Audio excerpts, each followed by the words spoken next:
함께하며 여러분의 내일을 응원합니다. 성공을 부르는 좋은 습관, 성공예감 이대호입니다. 성공예감 이대호입니다. 2부가 돌아왔습니다. 벌써 10시 5분이네요. 경제상식 퀴즈 정답 알려드릴 시간이죠. 정답은 자율주행이었습니다. 자율주행. 이제 시내버스도 자율주행으로 돌아다니는 시대. 야간에도 자율주행으로 시내버스가 돌아다닌다. 이런 뜻인데요. 많은 분들이 그 정답 맞춰주셨어요. 물론 아까 오답도 정말 많이 왔습니다만 그 어느 때보다도 오답이 많이 온 것 같습니다만 1507님이 자율주행 버스 타봤는데 무섭긴 한데 안정적이에요. 라고 또 경험담 올려주셨고요. 또 이게 편할 것 같긴 한데 없어지는 일자리와 사고 시 책임은 어떻게 되는지 궁금합니다라는 0827님의 문자도 들어와 있고요.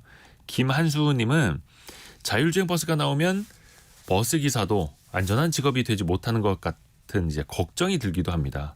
김한수님은 버스기사시군요. 그러게요. 이게 일자리가 AI에게 이제 뺏길 일자리가 지금 한두 개가 아닙니다. 시내버스도 대표적으로 마찬가지고요. 비슷한 또 걱정해 주신 분도 8438님. 친구 남편이 시내버스 운행하는데 이러다가 직업 없어지는 것 아니야 걱정하던데요. 그렇습니다. 김효영님은 자율주행 버스 정답 맞춰주셨고요. 성공예감 들으면서 조금씩 똑똑해집니다. 친구들과 이야기할 때 많은 도움이 되네요. 오늘도 잘 듣습니다라고. 이렇게 또 입소문 내주시는 분들 덕분에 또 저희가 힘을 내서 하고 있습니다. 감사합니다. 오늘 증시 상황 한번 볼까요? 오늘 좀 조정을 받고 있습니다. 코스피, 코스닥은 각각 0.3, 0.67% 정도 내린 코스피는 2,487, 코스닥은 814 정도로 약간 약세를 오늘 가리키고 있고요. 최근에 원달러 환율은 다시 좀 오르고 있는데요. 1,318.9원, 한 3.9원 정도 올라서 1,318원대를 가리키고 있습니다. 한동안 제 달러가 약세를 보이다가 요 며칠간은 다시 달러가 강세로 돌아선 그런 상황도 나타내고 있네요. 청취자 여러분들 중에서도 자영업 하시는 분들, 개인 사업 하시는 분들 많이 또 계시는 걸로 알고 있는데 우리가 흔히들 좋은 브랜드 이야기를 하는데 과연 나는 그런 브랜드를 만들 수 없을까? 혹시 나는 브랜드 가치가 있는 사람이 될 수는 없을까? 많이들 희망하시거든요. 요 시간에 한번 이야기 들어보시죠. 최근에 오래가는 브랜드의 생각법이라는 책을 쓰신 더블X 브랜드 디자인 그룹의 이랑주 대표와 함께합니다. 안녕하세요, 대표님. 안녕하세요. 반갑습니다. 이랑주입니다. 일단 그 브랜드 이야기를 좀 많이 할 텐데. 네네네. 대표님은 어떻게 이제 브랜드를 좀 많이 만들어 보셨을까요? 스스로도? 네, 스스로 원래 전공이 디자인을 전공을 했었고요. 제가 백화점에서 디자인 파트에 근무를 하면서 백화점 전체의 총괄 브랜딩을 담당을 했었어요. 그래서 이제 10여 년간 백화점 전체의 비주얼 브랜딩부터 백화점 전체의 브랜딩을 담당을 하고 지난 20년간 7번의 브랜드를 만들고 이제 몇 번은 좀 잘 안 돼서 정리를 했고요. 그 사이에 또 매각을 했었어요. 최근에. 잘 돼서 이제 매각. 네, 잘 돼서 매각을 했어요. 그렇기 때문에 누구보다도 지난 30년간 그 브랜드가 되려면 어떤 방식으로 설계를 해야 브랜드가 되는지 알게 됐죠. 그래서 이제 이 책을 쓰게 됐고 그 컨설팅 회사를 이제 작년에 오픈을 하게 됐죠. 특히 그 소비자와 기업 사이에 네네. 무엇이 필요한지를 또 정확히 또 알아야 되는 거고요. 그럼요. 이렇게 물건을 만드시는 분들은 그 소비자의 관점을 이해하기가 힘드시더라고요. 그렇죠. 그래서 제가 왜 그럴까 고민을 해봤거든요. 근데 네. 제가 물건을 직접 만들어서 파는 회사를 운영을 해보니까 너무 사랑해서 그렇더라고요. 우리가 너무 사랑하면 안 보이잖아요. 내 자식도 너무 사랑하면 내 자식이 다 예뻐 보이잖아요. 그런 것처럼 다 예쁘니까 어떤 지점에서 고객에게 알려야 되겠다라는 그 포인트를 못 잡으시는 것 같아요. 다 좋아 보이고 다 알리고 싶고. 네, 다 알리고 싶고. 다 자랑하고 싶고. 다 자랑하고 싶고. 성공예감 이대호입니다도 1부부터 2부까지 거의 2시간 다 자랑하고 싶고. 모든 코너가 다 예정이 있습니다만. 우선은 정의를 좀 내려볼까요? 네네. 일단 브랜드가 힘이다. 브랜드를 잘 잡아야 된다라는 이야기는 정말 네네. 많이 들어보는데 브랜드가 된다는 것 자체는 이게 어떤 의미인지부터 좀 짚어주세요. 브랜드가 뭔지부터 짚어야 될 것 같은데요. 그 편집장님은 브랜드가 뭐라고 생각하세요? 그냥 단 하나의 이름으로 사람들에게 각인될 수 있는 거, 기억될 수 있는 거. 맞아요, 떠오를 수 맞아요. 있는 저 거. 전율 왔어요. 너무 정확하게 아, 그래요? 알고, 네네네, 너무 정확하게 알고 계시는데 감사합니다. 브랜드란 그 브랜드의 이름을 딱 들었을 때 떠오르는 이미지가 있어야 돼요. 아, 마음속에. 그래서 이거 달리 말하면 심상이라고 하거든요. 심상. 마음속에 어떤 특정 이미지나 컬러나 형태나 모양이 떠올라야 돼요. 이걸 브랜드라고 하거든요. 떠오르는 이미지. 그러니까 떠오르는 이미지가 없으면 상표만 있는 거예요. 아, 가게 이름만 있는 거예요. 그 가게를 통해서 고객에게 어떤 이미지를 떠오르게 만들 것이냐를 정하는 게 되게 중요하거든요. 그래서 우리가 안전하면 떠오르는 자동차 브랜드가 있잖아요. 네네. 그쵸 떠오르죠. 어. V사가 떠오르죠. 네. 그리고 뭐 저스트 두잇 하면 스포츠 용품이 생각나잖아요. 그쵸, 어떤 그쵸. 도전의 스포츠 용품이 막 생각나죠. 영감을 주는 그런 브랜드. 맞아요. 그것처럼 같은 자동차라 하더라도 어떤 기업은 안전이라는 이미지가 떠오르고 어떤 기업은 성공이라는 이미지가 떠오르고 어떤 자동차 브랜드는 상류층이라는 이미지가 떠오르잖아요. 네. 네 개의 바퀴가 달린 자동차는 똑같지만 물리적인 자동차는 똑같지만 이미지는 다 다르게 떠오른다는 거예요. 그 이미지를 만들고 구축해 가는 과정인데 그걸 성공하면 브랜드가 되는 거예요. 그 이미지를 구축해가는 과정. 네네네. 떠오르는 이미지를 만드는 거. 식당 이름은 누구나 알지만 그렇죠. 그 식당 이름 들었을 때 바로 군침이 돌기 시작하면 그쵸. 브랜드가 된 거고. 맞아요, 맞아요. 이 성공 예감도 이제 딱 들으면 바로 성공이 성공. 예감되고. 맞아요, 맞아요. 그래서 네이밍을 너무 잘하신 것 같아요. 아, 그래요? 성공 예감의 푸른색에 이렇게 상승으로 이렇게 착 아, 화살표 올라가 있잖아요. 네, 전통 있는 프로그램이더라고요. 전통 있는. 맞습니다. KBS가 자랑하는. 자랑하고 계시죠, KBS에서? 저만 맞습니다. 자랑하고 다니나? 네. 네. 그럼 방금 말씀해 주신 게 네, 그 네. 브랜드가 되는 것과 되지 못하는 것의 가장 중요한 차이가 네. 또 되겠네요. 그럼요. 브랜드가 되고 안 되고의 차이점은 뭐냐면 시작 지점부터가 달라요. 시작이 달라요. 시작부터 다르다고요? 네네네. 내가 브랜드가 되어야 되겠다는 생각이 있어야 돼요. 내가 브랜드가 되어야 되겠다는 생각 자체가 없으면은 시작이 달라지거든요. 예. 그러니까 내가 예전에는 그게 통할 수도 있었을 것 같아요. 식당이 얼마 안 됐으니까. 근데 제가 식당을 하나 차렸어요. 그냥 뭐 지나가다가 맛있게 하면은 손님이 오겠지. 그러다가 뭐 잘 되면은 프랜차이즈를 내면 되겠지. 그러면 시간이 오래 걸리잖아요. 근데 요즘은 사람들이 되게 똑똑해졌어요. 창업하시는 분들도. 내가 어떤 브랜드가 어떤 식당이 되어야 되겠다는 생각을 명확하게 가지고 가요. 내가 가족 중심의 식당이 되어야 되겠다. 혹은 80년대 감성의 추억을 파는 식당이 되어야 되겠다 하면 내가 매장에 액자를 하나 고르더라도 수건을 한 장 사더라도 휴지통을 하나 고르더라도 가족 중심의 것을 고르게 되고 80년대 감성이 있는 걸 고른다는 거예요. 그래서 브랜드가 되겠다는 생각을 하는 게 첫 번째 브랜드가 되는 것과 안 되는 것의 가장 중요한 차이예요. 그래서 제가 책 제목 오래가는 브랜드 생각법이라고 지은 거예요. 생각법. 네, 30년 동안 해보니까 브랜드가 되겠다고 생각을 하시는 분들은 결국 브랜드가 되더라고요. 그냥 이름이고 그냥 상표고 그게 아니라 네네네. 정말로 브랜드로 갖고 가야겠다라는 그런 생각부터 가져가요. 맞아요. 그래서 제가 만약에 요즘 카페 창업을 되게 많이 하시잖아요. 많죠. 그럼 카페 창업을 정말 많은 분들 저희 동네도 이제 한 집 건너 한 집의 카페인데 그 카페들을 보면 사실은 어떤 카페가 되겠다는 생각이 없으신 것 같아요. 제가 너무 안타까운데 만약에 카페를 오픈을 했어요. 네. 우리 편집장님이. 네네. 그래서 이제 벽이 어느 날 보니까 허전해. 예. 그래서 액자를 하나 걸어야 되겠다고 생각해 볼까요? 네네네. 무슨 액자를 사야 될까요? 단순하게 생각하면 뭐 원두가 그려져 있는 막 너무 단순한가요? 네, 그렇죠. 원두가 그려지는 액자가 일 수도 있고 그 1차원적이겠죠. 그러면 네. 저는 커피를 통해서 사람들이 힐링을 받는 그런 카페를 오픈하겠다면 글씨가 들어있는 네. 어떤 같은 문구가 것도. 들어있는 액자를 선택을 하겠죠. 그것처럼 어떤 브랜드가 되겠다는 생각이 이런 액자를 하나 고르는 것에부터 달라진다는 거예요. 시작의 각도가. 하하, 시작의 각도가 달라진다. 오, 이거 멋있는 말인데? 시작의 각도가 달라진다. 네네, 시작의 각도가 달라져요. 제가 반복한다라는 건 어디 가서 써먹으려고 하는 겁니다. 아, 네. 그래서 우선은 방향을 잡아놓고 가야 맞아요, 됩니다. 맞아요. 그리고 그 책에서 말씀 네. 중에 가치관을 공유해야 불행을 방지한다라는 구절이 있더라고요. 정말 중요한 얘기죠.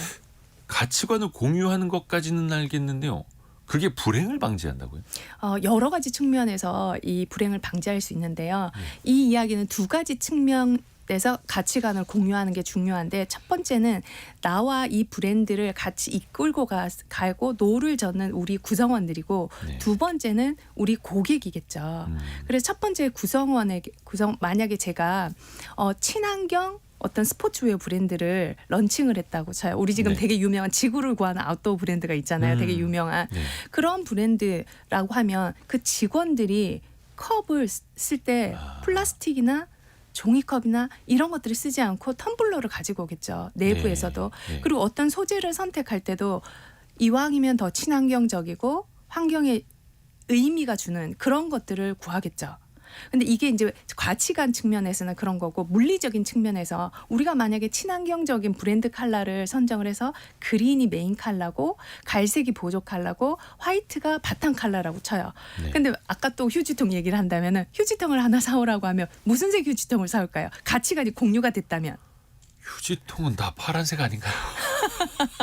브랜드 컬러가 녹색과 갈색과 화이트로 정해졌어요. 우리는 친환경 브랜드이기 때문에. 그렇죠. 녹색이나 갈색이나 화이트나 그레이쯤에서 사오겠지. 갑자기 빨간색 휴지통을 사오는 직원들은 없을 거라는 거죠. 신입 사원이 들어오건 아르바이트가 들어오건 그 가치관, 우리 정해진 가치관이나 맥락 안에서 사온다는 거예요. 이해하셨죠? 그 가치관이 담겨 있어야 한다. 담겨 있어야 된다는 거죠. 우리가 모든 사람들을 매뉴얼로 통제를 할 수가 없어요. 네네네. 그렇죠. 매뉴얼 밖에 있을 때는 어떻게 할 것이냐. 근데 그 가치관이 공유되면 그 가치관에 부합한 행동들을 하게 돼요. 행동 하나까지도. 네네네, 맞습니다. 그리고 그 다음에는 가치관을 공유할 수 있는 사람이 또 있겠죠. 고객이겠죠, 그렇죠. 아하. 그러면은 우리와 같은 가치를 공유한 고객을 부족이라고 하나 생각을 해볼게요. 부족. 네, 팬이라고 생각할 수도 예, 있고 예. 가치관을 공유한 부족인데, 그 부족이 잘 되게 해야 되겠죠, 그렇죠? 네. 그러면은 이번에 친환경 소재가 이런 게 나왔는데 오히려 더 많은 우리의 부족들이 우리가 잘 되게 하기 위해서 정보를 알려주죠. 그 너튜브 채널 운영하시잖아요. 네네네. 이런 분들이 우리가 복길이들한테 도움을 줄 것 같아요. 지금 네. 복길이 부족들의 애칭이 복길이잖아요. 맞습니다. 이거랑 똑같아요. 그 부족들에게 부족들이 알려주죠. 이런 사람 너무 좋은데 우리 초대해주면 어때요? 이렇게 하죠. 그래서 네네네. 우리의 가치관이 자산과 지식의 복리로 가는 길을 안내해주는, 맞습니다. 그게 가치관이 있는 거잖아요. 네. 저희 채널에 대해서 공부를 해주셔서 감사합니다. 네, 그래서 그 가치관을 공유하는 사람들이 더 잘 되게 도와주는 거예요. 그래서 이 가치관을 구성원과 고객과 공유하는 거는 정말 중요한 일이에요. 제가 잘하고 있었군요. 너무 잘하고 계시더라고요. 그래서 저도 복길이로 구독하고 아유. 좋아요 누르고. 고맙습니다. 네. 이 복길이는 이제 여기 성공리함 청취자분들 잘 모르실 테니까 네네. 복리 효과의 길을 함께 걷는 사람들이라는 네, 뜻입니다. 네, 맞습니다. 지식과 자산의 복리 효과. 이미 브랜드를 잘 만드셨네요. 그런가요? 네. 감사합니다. 저도 그래서 많이 배우고 있습니다. 덕분에. 네. 감사합니다. 얼마 전에 그 얘기를 들었는데 JYP가 되게 유명하지 않습니까? 네, 박진영 네, 씨 그 회사. 네. 근데 거기는 처음에 아이돌들이 이제 연습생으로 들어올 때 노트 하나씩을 준대요. 근데 그 앞에 몇 장이 그 회사의 가치관을 담은 내용이래요. 맞습니다. 그리고 너희가 오늘부터 JYP다. 너희가 나가서 하는 행동과 말 하나하나가 JYP를 대표한다라는 것도 의식으로 심어준다라는 거예요. 맞습니다. 그런 것도 굉장히 좋은 과정일 수 있겠네요. 그게 되게 중요한데, 이제 저희가 브랜딩을 할 때 첫 번째 그 가치관이 되게 중요하다고 얘기했잖아요. 그게 네. 브랜딩 매뉴얼에 그대로 적혀져 있습니다. 그 가치관이 나오고 거기에 우리가 로고, 컬러, 인테리어 이런 것들이 그 다음으로 붙는 거거든요. 그래서 예. 제일 첫 번째 가치관이나 철학이 가장 중요한 요소가 되는 거죠. 그래서 그거를 같이 공유해야 된다. 네, 구성원과 맞습니다. 네, 네. 고객에게. 네, 자, 그러면 여기서부터 조금 더 이제 상업적으로 당연히 성공하는 브랜드, 돈 많이 버는 브랜드가 맞아요. 돼야 되지 않겠습니까? 네네. 어디서부터 출발을 해야 됩니까? 우리가 가치관을 만들었어요. 그래서 그 가치관을 중심으로 브랜드를 만들겠죠. 네. 그 브랜드를 만들었다고 끝나는 게 아니라 떠오르는 이미지를 만들려면 선택과 집중이 중요해요. 네. 선택과 집중. 여기 그런 말 많이 하시는데 여기서 집중이라고 하는 말은 반복이거든요. 제가 워낙 이제 컨설팅을 많이 하니까 지금 이해가 안 되시니까 사례를 하나 말씀드릴게요. 제가 그 경력 단절 여성들을 돕는 프로젝트를 많이 진행을 했었어요. 네. 그래서 10평짜리 작은 꽃집을 방문하게 됐어요. 네. 그 집을 이제 고쳐주려고. 그렇게 해서 이제 그 가게를 방문하게 됐는데 막 물건이 산더미처럼 쌓여져 있는 거예요. 10년 동안 꽃집을 하셨대요. 아. 근데 이제 매출이 너무 안 나오는 거예요. 하루에 10,000원, 20,000원 벌기도 힘들다고 하시더라고요. 그래서 이제 도움을 드리려고 여러 봉사자분들과 갔는데 네. 물건이 너무 많아서 정리를 할 수가 없었어요. 근데 물건을 꺼내면서 보니까 플라스틱 화분이 한 5개, 네. 유리 화병이 6개, 양철 화분이 7개, 토분이 5개, 그다음에 뭐 이제 라탄 바구니, 프로방스 바구니가 한 8개, 각각의 종류가 다른 화분이 수십 개가 있는 거예요. 아, 네. 그래서 제가 사장님 이거 다 뭐예요 했더니 자기가 원래 10년 전에 이 꽃집을 하고 싶을 때는 프로방스풍의 문화가 있는 꽃집을 하고 싶었대요. 본인 생각은 그거였어요. 네네네. 근데 어느 날 가게를 오픈하고 고객이 지나가면서 여기에 양철 화분 있어요? 이렇게 물으시더래요. 네네. 그럼 요즘 양철 화분이 유행인가? 그렇게 해서 양철 하나 화분을 들여다 놓고. 10개를 사가지고 2개를 팔고 이제 8개가 남은 거예요. 그리고 여름 되니까 유리 화병이 있어요? 이러면서 또 유리 화병을 10개를 넣고 7개가 남고 이런 상황이 지속적으로 반복이 된 거예요. 그래서 제가 생각이 중요하다는 얘기가 그거예요. 내가 프로방스의 문화가 녹여져 있는 그런 꽃집을 하겠다라고 하면 진짜 고객은 프로방스풍을 좋아하는 사람이에요. 그래서 진짜 고객이 아닌 고객의 말은 집중할 필요가 없었던 거죠. 그래서 선택과 집중이 필요하다. 그래서 프로방스풍을 10년 동안 모았으면 어떻게 될 것 같아요? 지나가면서 비주얼이 완전히 프로방스풍의 문화가 물씬 풍기겠죠. 그 집은 그 확고한 이미지를 가지게 있었겠죠. 되는 거죠. 확고 선택과 집중하면 제가 떠오르는 이미지라고 했잖아요. 네네네. 그 떠오르는 이미지를 만드는 게 빨라지는 거예요. 그래서 선택과 집중을 못하면 떠오르는 이미지를 만들기가 쉽지 않다는 거예요. 이제 이해되시죠? 이해가 갑니다. 네. 근데 이게 또 장사하시는 분들 입장에서는 그래도 우리 손님이 저거 찾는데 자꾸 와서 이거 물어보는데 네네. 그러면 내가 하나라도 더 팔 수 있을 것 같은데라는 생각이 드니까 그걸 못 놓는 거잖아요. 맞아요. 그래서 장어집에서 순대도 팔고 떡볶이도 팔고 김밥도 팔게 되는 거예요. 이 똑같은 거예요. 맞습니다. 네. 그래서 어떤 그 경영학 가르치는 분은 그렇게 표현하시더라고요. 선택과 집중은 사실은 선택과 포기다. 포기를 할 줄 너무 좋아. 알아야 선택과 집중을 할 줄 안다. 맞아요. 네. 저는 여기서 선택과 반복. 반복. 네네네. 아하. 선택을 해서 반복을 해야 된다. 네네네. 근데 또 이게 자연스럽게 이제 확장을 해 나가는 사례들 있지 않습니까? 물론 이제 네네네. 뭐 장어집에서 김밥 팔고 뭐 떡볶이 팔고 이런 사례들은 좀 좋지 않아 보이긴 한데 그래도 그게 사업이 확장된다라고 생각을 또 하실 수가 있잖아요. 그럼요. 그러니까 고깃집을 하시다가 카페를 하실 수도 있어요. 예. 그렇죠. 뭐 고기 먹고 옆에 카페도 있으면 우리 카페 가면 너무 좋잖아요. 네. 근데 여기서 제가 또 어떤 고깃집을 하겠다라가 되게 중요하다고 앞에 말씀을 드렸잖아요. 생각. 네. 근데 이 고깃집이 가족이 함께 행복한 시간을 보내는 고깃집이라고 컨셉을 잡아서 성공을 했어요. 네. 근데 갑자기 카페를 오픈했는데 노키즈 존 카페. 아, 가족이 행복한 카페, 아이들이 마음껏 뛰어놀 수 있는 카페를 오픈하면 맥락이 이식이 되는 거예요. 아하. 맥락이 그쵸? 이어져야 한다. 맥락이 이어져야 돼요. 제가 그 고깃집을 하고 카페를 하더라도 네. 우리가 성공했던 그 가치관이 있을 거 아니에요. 그 가치관의 맥락을 카페에 이식을 하면 한 번 성공했던 유전자가 있기 때문에 성공하기가 수월해지는 거예요. 네. 사실은. 그래서 자기가 무엇을 잡고 가야 되겠다는 그 가치를 놓치면 안 된다는 거죠. 아하. 물론 이게 한 150km 떨어져 있는 지역이라면 상관은 없겠습니다만 그 인근에 고기를 먹고 옆에 가서 카페를 이제 자연스럽게 이어질 수 있는 그런 공간이라면 네, 네, 맥락이 네. 이어져야 한다. 네네네. 그리고 이게 이제 브랜드를 설계하는 방식 중에 좀 쓰신 표현인 것 같은데 네네.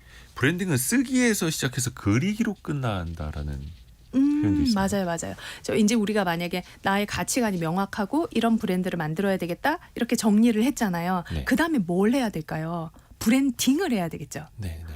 그러니까 브랜딩이라는 거는 정의를 해보자면 언행일치. 언행일치. 내가 가족 중심의 어떤 고깃집을 해야 되겠다 하면 이거를 언행일치를 지속적으로 반복을 해야만 떠오르는 이미지가 나오는데 네. 이 브랜딩이라는 게 나와 맞지 않은 신발을 신고 우리가 오래 갈 수가 없잖아요. 신발 신고 오래 못 가잖아요. 그렇죠. 발이 아픈 신발을 신고. 그래서 언행일치는 나를 잘 아는 게 되게 중요해요. 지금 채널 운영하시는 게 되게 재밌잖아요. 전 재밌죠. 주식 공부하고 복리가 되고 이런 전문가들 얘기 듣는 게 너무 재밌잖아요. 그렇죠. 저희는 이제 같이 성장하는 걸 너무 좋아해서. 그러니까 이걸 지속적이고 1년이고 2년이고 3년이고 할 수 있고 그게 고객들로 하여금 청취자들로 하여금 느껴지는 거잖아요. 네네. 그러면 내가 누군지를 아는 방법이 중요한데 제가 여기서 팁 하나 알려드릴게요. 네. 내가 누군지 아는 방법은 복숭아로 말하기. 복숭아요? 복숭아. 요즘 그 유행하는 물복 그 딱복 이거 아니에요? 그거 아닙니다. 그거 아닙니다. 잘못 짚었네요. 그거 아니시고요. 쉽게 설명하면 네. 우리가 복숭아 하면 떠오르는 단어가 있잖아요. 편집장님 복숭아 하면 떠오르는 단어 있으실까요? 물복, 딱복 다음에 예, 물복 딱복 그 캔에 들어있는 캔의 복숭아. 황도 백도. 너무 옛날이다. 죄송합니다. 옛날이네요. 그러니까 제가 저희 아카데미에서 이런 질문을 해보면은 네. 어떤 분은 고무장갑 이렇게 얘기해요.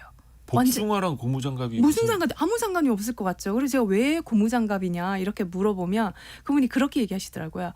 엄마가 복숭아 알러지가 진짜 심했대요.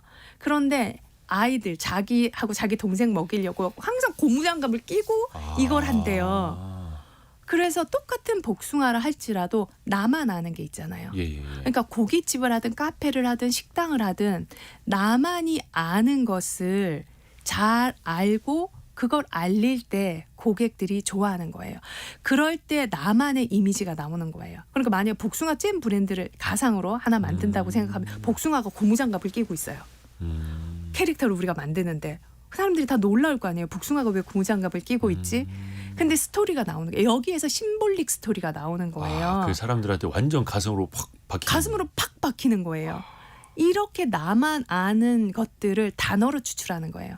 그래서 만약에 우리 고깃집이다. 네네네. 제가 최근에 에스테틱 하나를 컨설팅을 했어요. 예. 사실은 동네 에스테틱에서 지금 뭐 강남에 4억을 올린 엄청난 브랜드가 됐는데 에스테틱이라면 뭐 피부 관리, 피부 체형 관리 관리 뭐 실장. 이런 거 네네네. 해주면 되죠. 그때 처음에 제가 언어를 수집했어요. 똑같아요. 제가 복숭아처럼 우리 에스테틱 하면 떠오르는 단어를 적어보세요 했더니 이분들이 자신감이라고 적었어요. 자신감. 에스테틱 예뻐지니까. 하는데 예뻐진다. 그러니까 예뻐져서 최종을 얻는 게 자신감이에요. 네네. 그래서 키워드를 뷰티 자신감. 그래서 고객이 오면은 누웠을 때 그 얘기부터 하는 거예요. 뷰티 자신감을 올려주는 땡땡땡 브랜드입니다. 이렇게. 완전히 달라지는 거죠. 그래서 쓰기에서 시작한다는 얘기가 그거예요. 나만의 언어를 찾는 거. 나만의 언어. 맞아요. 그래서 그 언어가 사실은 비주얼로도 나오고 우리가 고객을 응대하는 단어에서도 나오고 그래서 뷰티 자신감이라고 했기 때문에 이 직원들의 헤어스타일을 다 바꿨어요. 이렇게 그 스튜디오스처럼 이렇게 쫙 자신감 있게 머리를 쫙 붙여서 망을 쓰고 깨끗하게 묶는 그리고 립스틱 색깔도 좀 더 선명하고 성공한 여성처럼 보이는 유니폼도 그렇게 몸에 약간 핏하게 자신감 있는 복장으로 다 비주얼라이제이션이 바뀌게 되는 거죠. 그냥 예뻐지게 만들어주는 이게 아니라 아니에요. 네. 결국은 그래서 자신감까지 이제 승화를 시켜주는. 습관화를 시켜주는 그게 쓰기에서 시작해서 그리기로 완성된다. 그래서 단어를 뽑는데 이제 복숭아라고 제가 예를 든 거고 그 복숭아 자리에 우리 브랜드를 넣는 거예요. 네. 그래서 팀원들이랑 아니면은 가족들이랑 안 되면은 자녀들이 있으면 자녀들한테 물어보세요. 초중고만 돼도 정말 재밌는 단어가 많이 나와요. 그래서 제가 자영업 하시는 분들한테 그러면 엄마 좀 도와줘 하고 자녀들하고도 해보라고 엄마 브랜드 하면 뭐 떠올라 하면 정말 독창적인 단어들이 많이 나와요. 오히려 생각지 못하는. 그래서 그 본인이 생각했던 단어와 아이의 단어를 붙이면 돼요. 아까 그래서 복숭아는 엄마의 고무장갑이다. 네. 이런 단어가 나오는 거예요. 말도 복숭아 안 되는. 알레르기 있는 엄마의 고무장갑이다. 그러면 이제 그 비주얼이 나오죠. 복숭아가 고무장갑을 끼고 있다든지. 그래서 오히려 아이들한테 엄마 아빠 가게 생각하면 뭐가 떠올라? 이걸 딩동. 먼저 물어봐요. 딩동 맞아요. 그렇게 하시면 돼요. 그래서 대표님은 컨설팅 하러 갈 때 네네네. 사장님보다 직원들을 더 먼저 만나시더라고요. 맞아요. 사장님들 만나면 사실은 또 이상향에 대해서 얘기를 많이 하시잖아요. 그렇죠. 하고 싶은 거 막. 네, 네. 현실에서 약간 발이 약간 떠 있을 때도 그렇죠. 목표도 저 멀리 있고 막. 멀리 예. 있고 맞아요. 그런데 이제 그 직원들의 피드백을 받아보면 현장에 있는 목소리를 가감없이 들을 수 있고요. 또 이 브랜드에 대해서 어떻게 생각하고 있는지에 대한 문제점, 개선점들을 들을 수가 있어요. 그 대신에 이때 갈 때 그냥 들으면은 성토 대화가 나오기 때문에 저희가 보통 직원들은 불만이 많죠. 예. 그래서 이제 6가지 질문지를 가지고 와요. 그래서 네. 우리가 챗GPT한테도 좋은 질문을 해야 아. 좋은 답을 가지고 오는 것처럼 저희 맞습니다. 회사에서는 비주얼 매트릭스라는 6가지 질문인데 이제 이 6가지 질문이 여기는 어떤 곳입니까? 이제 요거 우리의 소명에 대해서 얘기하는 거고 네. 우리 진짜 고객은 누굽니까? 진짜 고객. 아까 제가 엉뚱하게 지나가는 고객 얘기 들으면은 방향이 흐트러질 수 있기 때문에 네. 그리고 우리 고객은 뭘 불편해합니까? 그래서 고객의 의견을 청취를 해야겠죠. 그러면 그걸 듣고 뭘 해결해야 할까? 그렇죠. 고객 불편 해결해 줘야 되겠죠. 그다음에 요걸 해결한 우리는 뭘 하는 사람입니까? 그래서 우리의 브랜드의 목표를 재정해야 하고요. 6번째 질문이 마지막에 이제 미래에 대해서 우리가 설계를 할 때 어떤 이름으로 불리고 싶으냐. 그래서 앞으로의 미래 고객, 우리 세상과 어떻게 연결할 것인가. 그래서 이 6가지 질문이 되게 중요한 포인트예요. 그러면 이 질문 안에서 답이 다 나와요. 그러니까 제가 이것도 사례를 드리려면 제가 어떤 그 서점을 갔어요. 근데 그 서점 바닥에 아기들이 막 앉아 있는 거예요. 네네네. 그래서 너무 안타까운 거예요. 저 아이들이 안 보이나. 그래서 이제 그 서점이랑 프로젝트를 진행하게 됐는데 제가 물어봤어요. 여기는 어떤 서점이에요? 라고 물어봤더니 없는 책이 없는 서점입니다. 이러시는 거예요. 네네.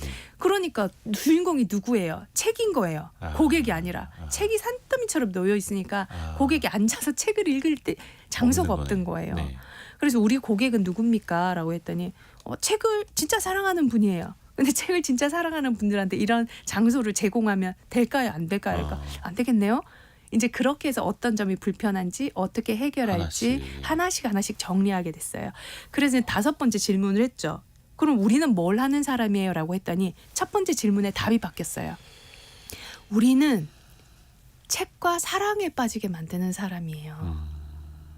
답이 바뀐 거예요. 그러고 난 뒤부터 이 이제 팀원들이 어떻게 하면 고객이 책과 사랑에 빠질까 고민을 한 거예요. 그래서 로맨틱 소설에서는 로맨틱한 향을 갖다 놓고요. 그러니까 책 가방을 걸 수 있는 고리를 만들고요. 책을 이제 어깨에 메고 이걸 책을 보면 힘드니까. 그러니까 정의가 바뀌고 답이 바뀌면은 이런 행동 강령이라든지 비주얼이 바뀌게 되는 거예요. 야, 근데 지금 대표님 말씀을 들으면서 네. 그러니까 어떤 분들은 그런 말씀하세요. 지금 먹고 살기 바빠 죽겠는데 네. 무슨 브랜딩 같은 소리 하고 있냐고 그럴 수도 네, 있는데 네. 진짜 저는 경험도 많이 주변에서 해봤습니다만 네. 월 매출 500만 원과 5천만 원의 차이 이러면 사람이 확 와닿거든요. 네. 근데 사람들은 많은 분들이 그냥 일찍 나가서 셔터 일찍 열고 주말에도 가게 문 열고 열심히 일하면 되는 거 아니냐. 근데 아무리 열심히 일을 해도 매출이 안 올라요. 또 이렇게 또 한탄하고 계시고. 근데 이런 분들에게 진짜 이런 전략을 알려드리고 네. 이런 전략을 한번 써먹어 보시라고 이렇게 전달해 드리는 시간이 저는 개인적으로 너무나 보람됩니다. 감사합니다. 그런 분들이 정말 많이 찾아와요. 박사님 이런저런 마케팅 다 했는데도 매출이 안 올라요. 결국은 브랜드가 돼야 될 것 같아요. 이 말씀을 많이 하시는데 그러니까 본인들이 브랜드가 이제 브랜드밖에 안 된다는 걸 아시는 거예요. 그래서 어렵게 생각하지 마시고요. 작은 가게 저희 아카데미에 떡집 하시는 사장님, 혼자서 떡집 하시는 사장님, 혼자서 과일 가게 하시는 분들도 진짜 많이 찾아오시거든요. 떡집도 브랜드가 된다. 그러니까요. 그래서 어떻게 하냐면 브랜드가 되는 첫 번째 요소는 내가 누군지 잘 알고 내가 뭘 할 건지. 그러니까 떡집 하나 하더라도 어떤 떡집이 될 것이냐가 중요해요. 그렇죠. 그러면 그 떡집 내가 어떤 떡집이 될 것이냐를 시각적으로 잘 표현을 하고 그걸 반복해서 지속하면 돼요. 사실은 이 3가지가 핵심이거든요. 네. 이 세 가지가 핵심이에요. 놓치면 안 돼요. 그리고 아까 알려주셨던 6가지 질문. 6가지 질문. 이 6가지 질문을 본인한테 해보세요.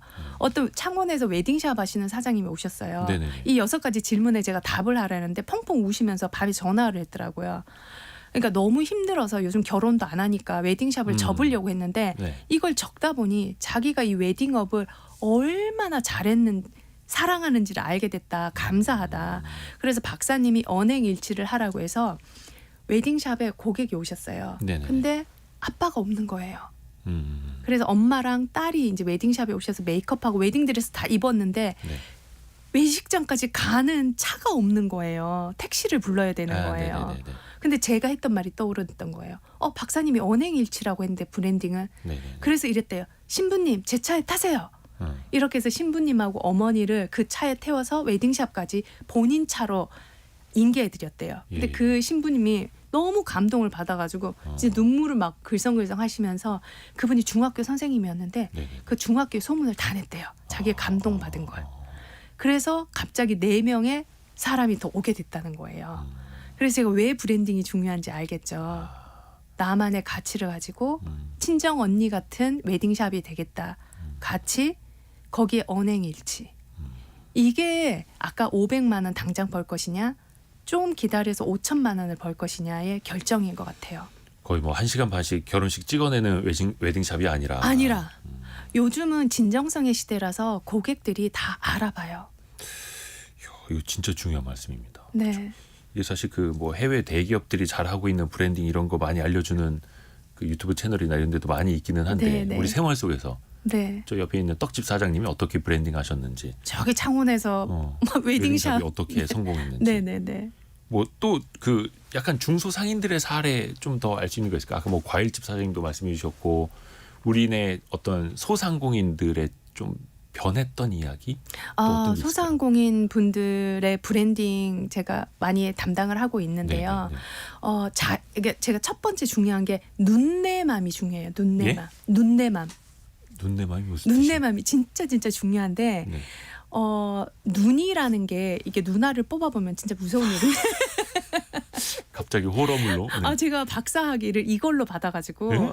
이제 시각을 통해서 고객의 뇌를 바꾸는 이걸로 제가 박사를 했어요. 시각을 통해서 고객의 뇌를 바꾼다. 이게 백화점에서 하는 비주얼 브랜딩 전략이거든요. 그러니까 브랜딩에서 가치관을 비주얼화하는 게 정말 중요한데 네. 이 눈을 바꾸는 이유가 뭐냐면 눈을 제가 뽑아보면 이게 84개 신경 뉴런과 연결돼 있어요. 네네. 시신경. 그렇죠. 눈으로 들어가서 뇌를 쪼개고 마음을 바꾸는 일이에요. 네네네. 이게 마음을 바꾸는 아까 떠오르는 이미지는 눈을 통해서 뇌를 쪼개고 마음에 들어간다. 네. 이게 브랜드거든요. 네네. 그래서 제가 예전에 과일 가게 하나 했던 거 생각해드린다면은 네. 그 과일 가게가 사실은 비슷비슷한 과일 가게들이 되게 많았어요. 네. 근데 본인은 정말 좋은 과일들을 여기에 가지고 와서 하는데 알릴 방도가 없다는 거예요. 그래서 이제 그러니까 그분의 철학이 좋았던 게 뭐냐면 시장에서는 열대 과일이나 백화점처럼 이런 거를 잘 안 해요. 사과, 귤 그렇죠. 흔하게 보는 거라죠. 사람들이 가장 쉽게 사가는 것들. 네. 그랬는데 그 사장님이 그러시더라고요. 그러면 시장에 오는 아이들은 평생 열대 과일이나 이런 걸 못 본다는 거예요. 백화점 갈 일이 없는 아이들은 못 본다는. 그래서 그 아이들을 위해서 자기가 이런 것도 갖다 놓는다는 거예요. 안 남지만. 제가 너무 감동받았잖아요. 그래서 제가 비주얼을 바꿔준 게 뭐냐면 네. 그러면 이거 되게 1차원적인 비주얼인데 엄청나게 큰 열대 과일 나무를 중간에 심자. 그리고 과일을 주렁주렁 달자. 그리고 그 옆에 조그마한 주스 가게를 오픈했어요. 네. 그래서 열대 과일이 남으면은 이거를 주스로 만들어서 파는 형태로 만들었거든요. 네. 그래서 결국은 대박이 났어요. 그래서 비주얼 자체를 약간 백화점 형식으로 사선진열에 열대 과일을 놓고 옆에 작은 주스 가게를 만들어서 엄청나게 방송국에서도 찾아오는 그런 가게가 됐죠. 이게 10여 년 전에 했던 건데 지금은 그게 그 가게가 하고 난 다음부터 이제 시장에 많이 전파가 됐죠. 많이 또 따라하실 수도 있고. 따라하셨어요. 네네. 그리고 이게 브랜딩을 좀 하는 것도 어렵습니다만 지키는 것도 또 어렵잖아요. 맞아요, 쉽게 맞아요. 말하면 뭐 100년 가게 이야기를 하는데 네네, 그것도 또 네네. 이미지도 좋아야 되겠고요. 네네.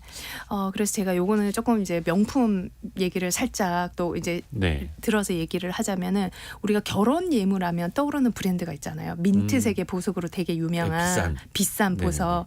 근데 제가 그 180년 동안 진짜 견고한 브랜드였어요. 근데 요즘 사람들이 결혼을 안 하니까 매출이 떨어지기 시작한 거예요. 사실은 대기업 명품들도 힘들어요. 브랜드를 유지하기가. 네. 근데 제가 2016년도에 여기 뉴욕을 갔는데 네. 카페를 오픈한 거예요. 그 보석 브랜드. 보석 브랜드가 카페를 오픈을 한 거예요. 그 뉴욕 한복판에 4층에 블루박스라는 카페를 오픈했는데 네. 제가 이제 거기 갔죠. 나 들어갈 수 있냐? 못 들어간다. 왜 못 네. 들어가냐? 나 지금 아시아에서 비행기 타고 왔는데 좀 넣어달라 했더니 네. 대기자가 5,000명이래요. 아니 무슨 카페 대기자가 5,000명. 차 마시러 가는데? 차 마시러 가는데. 그 혹시 그 뭐 한 1,000만 원짜리 반지 하나 사야 아니 들어갈 그런 수 건 있는 겁니까? 아니에요. 그냥 티파 세트고 우리가 조금만 이제 돈 추가하면 먹을 수 있는 건데 이게 어떤 현상일까라고 했더니 네. 요즘 사람들이 카페에 가서 브랜드를 경험하는 걸 좋아한다는 걸 알게 됐어요. 네. 그래서 브랜드의 본질은 지키되 시대의 사람들과 호흡하고 시대의 사람들이 뭘 좋아하는 거지를 설계를 한 거예요. 경험 설계라는 걸 한 거예요. 경험 설계. 네, 브랜딩은 경험이라는 걸 통해서 증폭이 되는 거예요. 그래서 우리가 몇백만 원짜리 반지는 못 끼지만 여기서 몇만 원짜리 티랑 커피는 마실 수 있는 거잖아요. 와 이거 저희 일부에서 행동경제학 때 네네네. 이야기를 했던 거랑 맥이 확실히 닿네요. 맞아요. 맥락이 이어지는 예. 거예요. 그래서 요즘은 브랜드들이 팝업 스토어를 내고 성수동에 D사가 큰 팝업 예, 스토어를 예. 했는데 줄을 쓰고 하는 거잖아요. 그래서 고객들은 기다리고 있어요. 이 브랜드를 경험하고 이 브랜드의 부족이 되길 시간을. 그리고 부족이 되어서 이 브랜드를 널리 알리는 부족의 일원이 되는 걸 원하시거든요.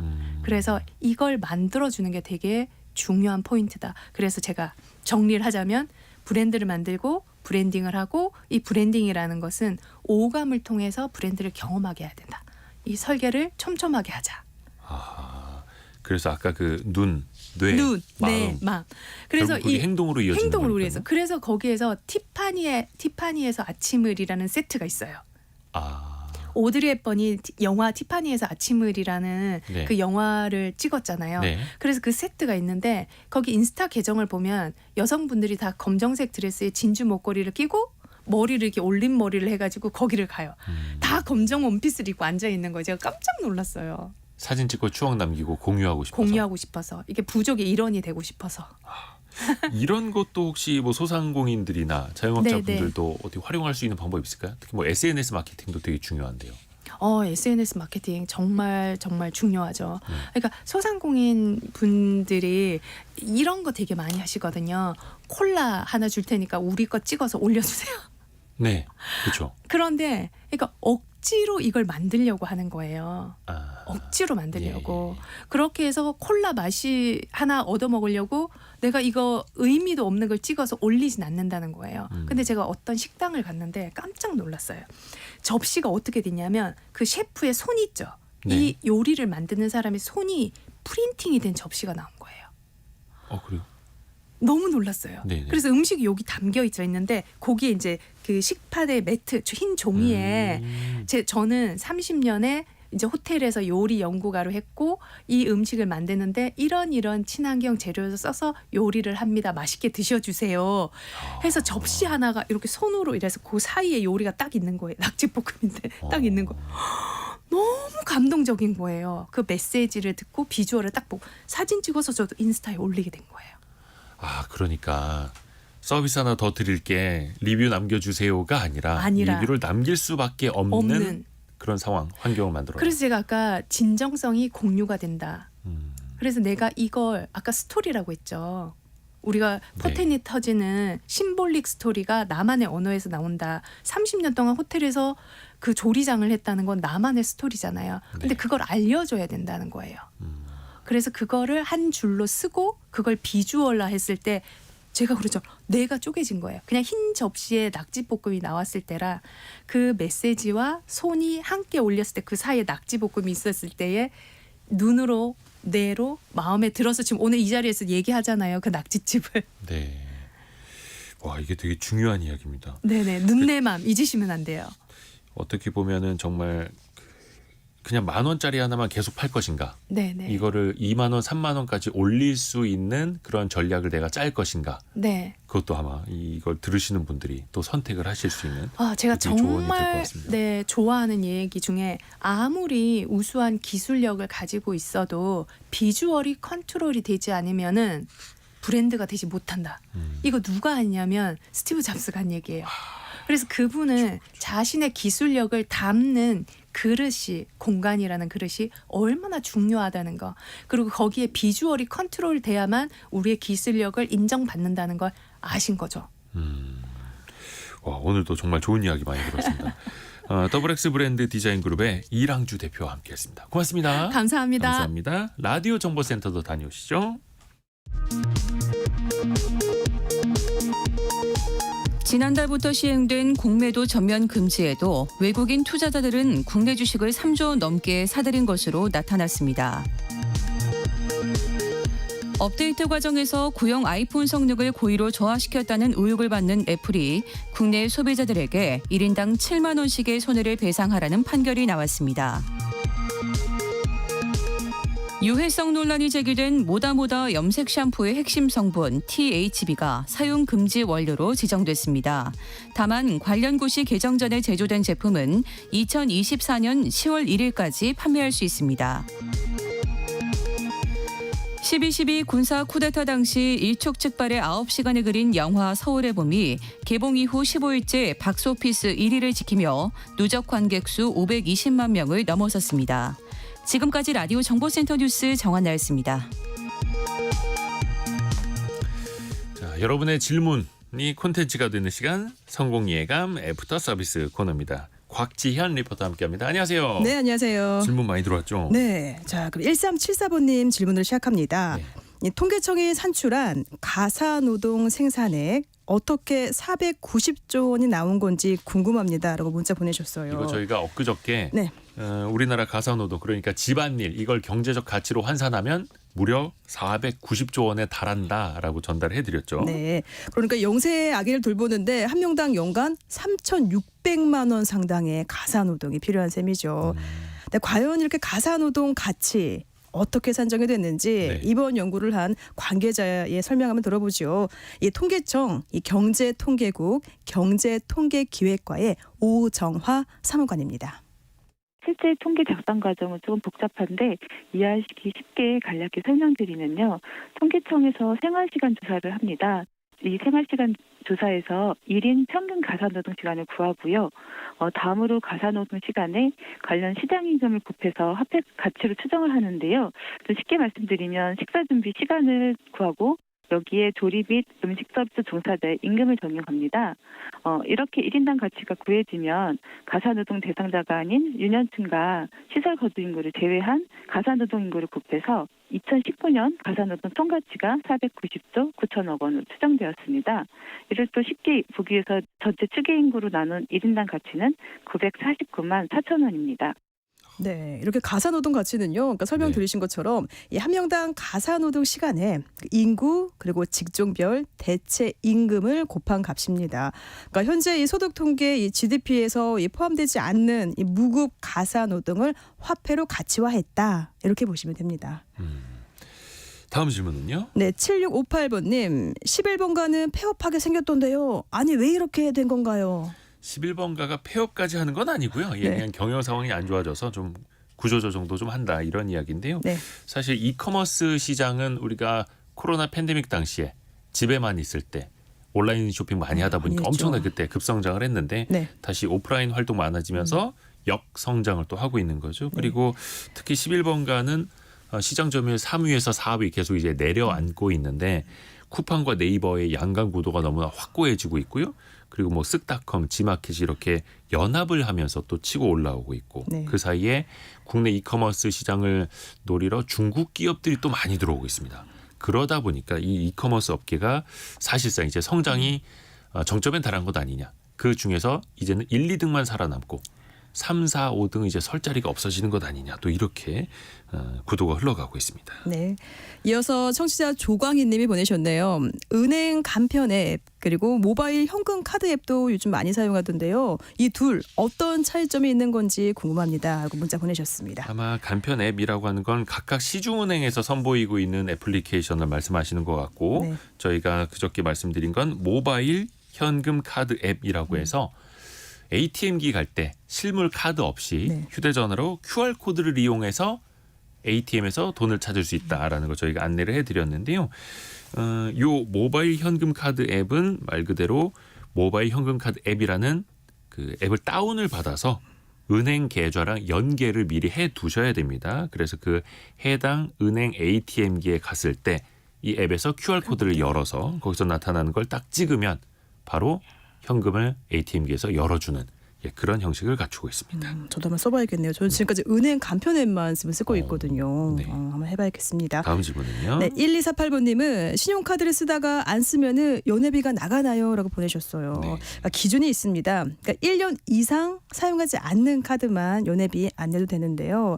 이 신용카드 개인 회원 표준 약관에서 그 1년 이상 이용 실적이 없는 휴면 카드는 이 카드사가 연회비를 청구하지 않도록 규정하고 있습니다. 그러니까 1년 이상 카드를 이용하지 않았는데 연회비가 나왔다. 그러면요. 이 해당 카드사에 꼭 연락을 해보세요. 이 고객센터입니다. 이 카드 뒷면에 번호 나와 있죠. 전화하셔서 이 청구 사유 확인을 요청하면요. 연회비 반납 받을 수가 있습니다. 1년 이상 안 쓴 카드는 연회비를 안 내는 거다. 네, 안 냅니다. 자, 이어서 이 7007번님은 이 배당 관련 질문 보내셨습니다. 이 12월 말에 이 주식을 갖고 있지 않아도 이 해가 바뀐 후에 이 주총 결과를 보고 매수해도 배당을 주나요? 보통 12월 말까지 주식을 갖고 있어야 기말 배당을 받을 수 있다. 이렇게 알려져 있죠. 네네. 뭐 참고로 12월 29일은 휴장이고 28일이 마지막 거래일이니까 이거 결제까지 이틀 걸리거든요. 네. 그러니까 12월 26일까지 주식을 갖고 있어야 그래야 이제 배당받을 자격이 되는데 그 이제 전통적인 방식이었고 네. 근데 그 다음에 봄 정기주총 때 배당 금액이 결정되다 보니까 배당금을 얼마 주는지도 모르고 그 전년도 말에 주식을 갖고 있어야 하는 약간 그런 좀 시차가 컸거든요. 그러네요, 네. 그래서 제도가 개편이 된 게 그 배당 기준일을 4월 초로 정하라. 3월이나 4월 초로 기업이 자율적으로 정하시되 다만 이거는 정관을 좀 바꿔야 하는 그런 측면이 있었는데 네. 그러니까 배당받을 금액을 먼저 알고 주식을 사면은 훨씬 더 투자자에게 유리한 것 아니냐 이런 식으로 그렇죠. 이제 제도 개편을 하는 거고요. 다만 그렇게 정관을 개편한 기업이 한 3분의 1도 되지 않습니다. 현재.